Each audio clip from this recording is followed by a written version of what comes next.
Sekarang konkret-konkret aja kita tuntut dari calon ketua umum. Kalau mau bersih-bersih sepak bola dari tangan-tangan kotor, kalau mau bersih-bersih sepak bola dari mafia-mafia sepak bola, sebutin aja namanya. Sebutin namanya, nggak akan pilih, nggak akan masukkan mereka dalam paket gerbong exco. Jangan masukkan mereka dalam paket gerbong entah itu wakil ketua umum, entah itu exco. Kalau berani sebut itu top, atau berani nyatakan itu top, baru itu menurut. Oke, balik lagi di Gocek Bung Toel. Masih soal KLB PSSI. Yang pertama saya mau apresiasi dulu lah. Apresiasi buat Iwan Budianto dan Haruna Sumitro yang sudah tidak mencalonkan diri lagi menjadi exco PSSI. Saya apresiasi keputusannya karena menurut saya itu sangat mawas diri dan tahu diri sehingga memutuskan untuk tidak mencalonkan lagi sebagai exco PSSI. Sekali lagi saya apresiasi itu. Cuma rasanya nggak cukup cuma Iwan Budianto dan Haruna Sumitro saja yang tidak mencalonkan diri. Harusnya loh ya. Karena kalau kita bicara rezim lama, gerbong lama, ya saya bicara Iwan Budianto dan kawan-kawan gitu loh. Sayangnya Yunus Nusi yang sekjen itu masih mendaftarkan diri sebagai exco, bahkan bukan sebagai exco, sebagai wakil ketua umum juga. Lalu juga Juni Rahman, itu juga masih mendaftarkan diri, baik sebagai wakil ketua umum maupun juga sebagai exco. Kenapa saya khusus sebut kedua nama ini? Karena mereka lah yang jadi jagoan-jagoan di exco kemarin gitu loh. Contoh, Yunus Nusi kan sekjen yang mengkhianati ketua umum Iwan Bule kan. Tapi sekarang dia masih mencalonkan diri seolah-olah tidak ada apa-apa gitu kan. Dan ini sebetulnya juga salah kaprah secara aturan. Sekjen itu orang profesional. Dia diangkat atau diberhentikan oleh ketua umum sebetulnya. Kalau dia sampai tidak diberhentikan ya harusnya sih mawas diri, bukan jumawa. Karena terus terang saja bocorannya kan ada backingan. Soal backingannya siapa ya cari aja sendirilah. Saya nggak mau bocorin. Tapi kenapa Yunus Nusi sudah berkhianat pada Iwan Bule tapi tidak dipecat oleh Iwan Bule sampai saat sekarang?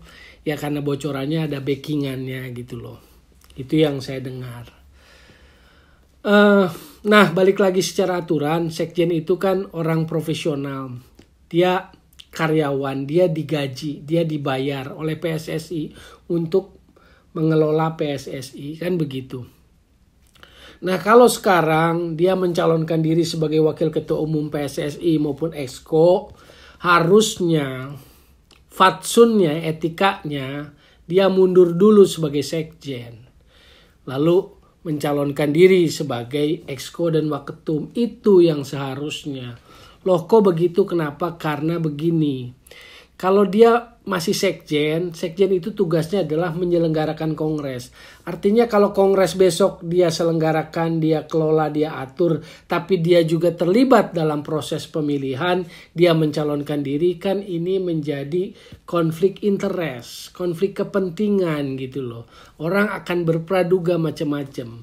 Dan memang kita sudah tahu dalam pergerakan yang soal hianatnya itu di akhir Desember kemarin, kan dia menggalang voter untuk Erick Thohir. Jadi kalau sekarang sekjen tidak berdiri netral, tidak bersikap profesional, tetapi sudah menjadi partisan grup salah satu dari ketua umum, itu yang tidak elok, tidak profesional dan tidak bagus buat esensi, buat marwah KLB itu sendiri.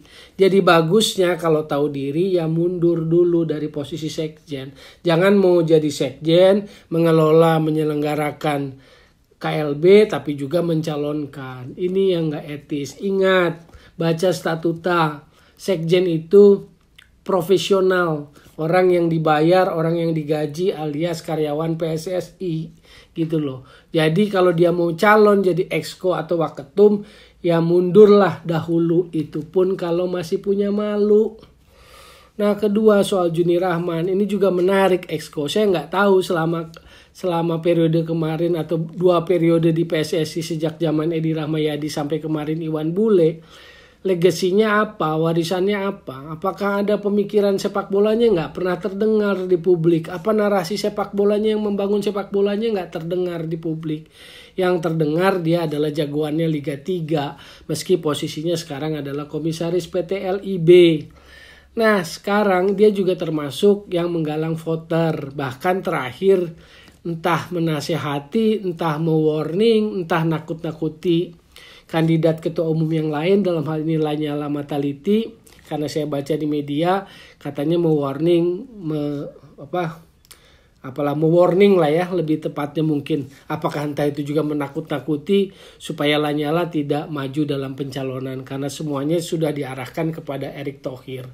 Catat ucapannya, maknai ucapannya, bayangkan dia mengatakan nggak usah maju dalam pencalonan karena semuanya sudah diarahkan ke Erick Thohir. Jadi model seperti apakah KLB besok gitu? Kalau sudah ada calonnya, kalau sudah ada hasilnya, ya ini yang kalau di sepak bola kan kita selalu sibuk, kita selalu ribut tentang match fixing gitu loh. Pertandingannya belum terjadi tapi kita udah tahu siapa yang menang gitu loh misalnya. Kompetisinya belum selesai tapi kita sudah tahu siapa juaranya. Nah jangan sampai kayak begitu lagi. Kalau memang ingin berubah, lakukanlah KLB ini dengan prosedur yang benar dan bersih gitu loh.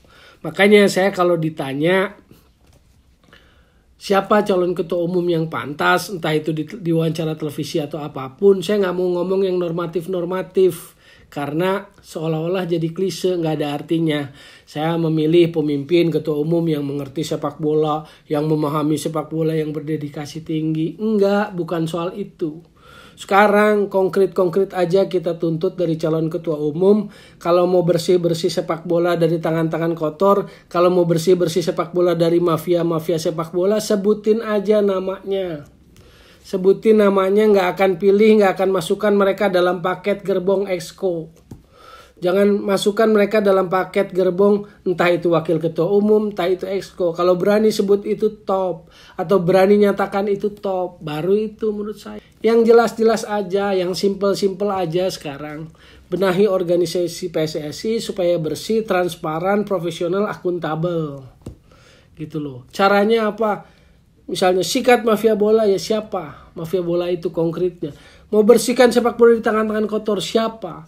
Jangan mau bersihkan sepak bola di tangan-tangan kotor tapi rangkul mereka, pakai mereka, gandeng mereka untuk kepentingan.